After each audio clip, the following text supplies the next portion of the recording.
এই বাংলার জমিনে ইসলাম বিজয় করতে চেয়েছিল, যাদের দ্বারা এই বাংলার জমিনে শান্তি প্রতিষ্ঠা হওয়ার সম্ভাবনা ছিল, তাদেরকে এই ইসলামী আন্দোলন ব্যবহার যেন না হয় সেই কারণে ষড়যন্ত্র করে চক্রান্ত করে তাদেরকে হত্যা করা হয়েছে। প্রিয় ভাইরা, তার পরবর্তী সময় দেখেছি আমরা আল্লাহর গজব কিভাবে আসে ৩৪শে জুলাইয়ের মাধ্যমে তা আমরা প্রমাণ পেয়েছি। ছাত্র জনতার গণ আন্দোলনের মুখে এই স্বৈরাচারী শেখ হাসিনা, এই ডাইনি শেখ হাসিনা আমাদের এই বাংলার জমি থেকে পালাতে বাধ্য হয়েছে।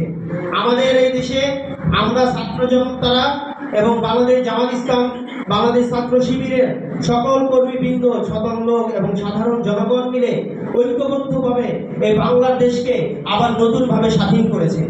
প্রিয় ভাইরা, ৩৪শের গণ আন্দোলন, ৩৪শের এই অভ্যুত্থান যদি না হতো তাহলে আমরা আমাদের এই নতুন স্বাধীনতাকে ফিরে পেতাম না। আজকে আমরা যে মুক্ত বাতাসে হাওয়া খাচ্ছি, আমরা যে আজকে এই মুক্ত স্বাধীনভাবে আমরা কথা বলতে পারছি, আমরা যে ইসলামের আবার সেই আদর্শকে বাংলার জমিনে ঘরে ঘরে কোণায় কোণায় পৌঁছে দেওয়ার যে সক্ষম আমরা হয়েছি, মহান রব্বুল আলামিনের কাছে লাখো কোটি শুকরিয়া আদায় করছি আলহামদুলিল্লাহ। আজকে এই জুলাই আন্দোলনের মাধ্যমে আজকে সম্ভব হয়েছে, আল্লাহর সাহায্য এসেছিল বলেই আমরা এই জুলাই আন্দোলনের মাধ্যমে এই দেশকে স্বাধীন করতে পেরেছি।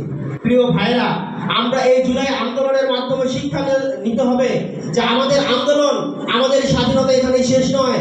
কারণ স্বাধীনতা অর্জন হচ্ছে, স্বাধীনতা রক্ষা করা অনেক বড় কঠিন। আমাদের সামনে সময় এসেছে, আমাদের যে গত ১৭ বছর যে অন্যায় অবিচার করে, জুলুম নির্যাতন করে ইসলামী আন্দোলনকে এই বাংলার জমিনে বন্ধ করে দিতে চেয়েছে, আজকে আমাদের সময় এসেছে অকাতরে নিজেদের রক্ত, নিজেদের অর্থ, নিজেদের শ্রম এই জমিনে বিলিয়ে দিয়ে বাংলার জমিনে ইসলামের পতাকা পথ করে ইসলামী আন্দোলনকে ব্যবহার করে ইসলামী আইন বাস্তবায়ন করবে ইনশাআল্লাহ। প্রিয় ভাইরা, বসে থাকার সময় নেই, বসে থাকার সময় দিয়েছে। একটা স্লোগান আছে, ডাক দিয়েছে শফিক ভাই, ঘরে থাকার সময় নাই। আমাদের আর সময় নাই, এখন সুযোগ এসেছে যার বাতিলকে জবাব দেওয়ার। আমরা হাতে মারবো না, আমরা ভাতে মারবো না। তারা যে ইসলামী আন্দোলনকে, যে কোরআনের আইন বাংলার জমিনে বন্ধ করতে দিয়েছিল, আমরা সেই ইসলামী আইনকে বাংলার জমিনে আল্লাহর হুকুমতকে প্রতিষ্ঠা করার মাধ্যমে তাদেরকে দাঁত ভাঙা জবাব দেব ইনশাআল্লাহ। আমার ভাইরা, আপনারা মনে রাখবেন, আমরা যারা কর্মী হয়েছি, আমরা শুধু পিসিপিএস করার জন্য কর্মী হইনি, আমরা মাসিক 4টা ইউনিট প্রোগ্রাম করার জন্য কর্মী হইনি, আমরা জায়গায় জায়গায় সমাবেশের ভিতরে শুধু শ্রোতা এবং আমরা জনগণ হয়ে সেই বক্তব্য শুনবো সেই জন্য আমরা কর্মী হইনি।